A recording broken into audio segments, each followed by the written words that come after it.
They go to their congressional member. They lobby, they lobby, they lobby, they lobby. A year later, maybe, a bill is drafted. We're all here old enough to remember Schoolhouse Rock. I'm just a bill, only a bill, and I'm sitting here on Capitol Hill. Okay, remember how that went? So you got the bill, you go into the hopper, and they think about you, and then the committee talks about you, and they rewrite you a little bit. You go back into another hopper, and you sit for a little while until somebody decides that, well, I have a hearing on you. They have a hearing on you. Make another change about it. And so it gets through that hearing, and now you've passed the Senate. I'm over in the House now, and I have a hearing, and I have another hearing, and we talk about it, and we make a change.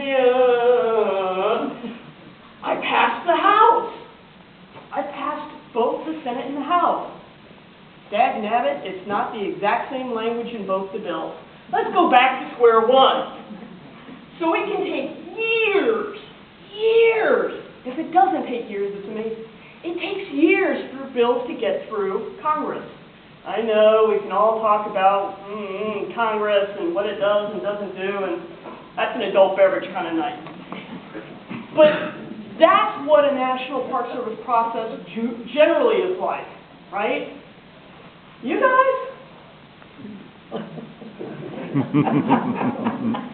There's not a word I can say in public for when you were told this was the way that things were going to go for Fort Monroe. You didn't say no, you said no, right? You said no, this is too important for it to lay fallow. No, this is too important for the history to be trampled. No, this is too important for an open beach line to just get ravaged because we need development and economics. You said no, and you said it loud, and you said it often.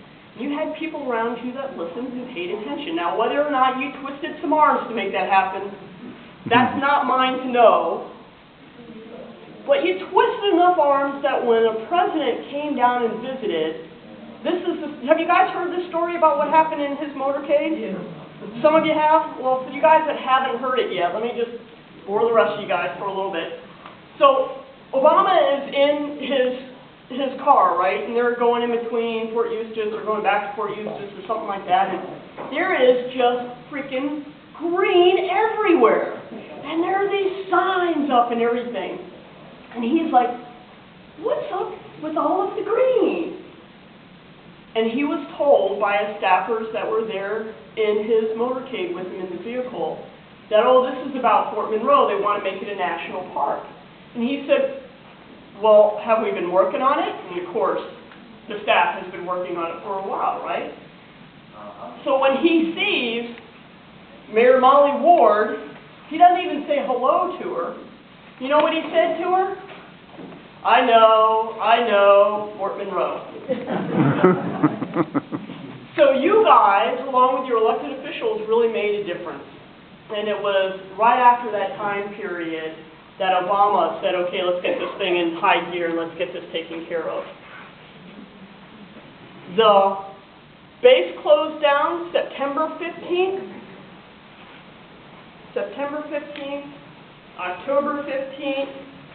We didn't even make it to November 15th before you had him sitting down in the Oval Office and signing a presidential proclamation, his first use of the 1906 Antiquities Act to create a unit to be administered by the National Park Service. That unit, the 396th unit of the National Park Service, Fort Monroe National Monument. So if I may, allow me to please congratulate you on your work. Congratulate you. Truly, it was what you all did that created the park. And by the way, I needed a job opportunity. And when you're here by yourself, they get to call you superintendent. So I'm going to own that title. I'm the superintendent of Fort Monroe National Monument. So November 1st, a couple of months ago now, right? What's been happening?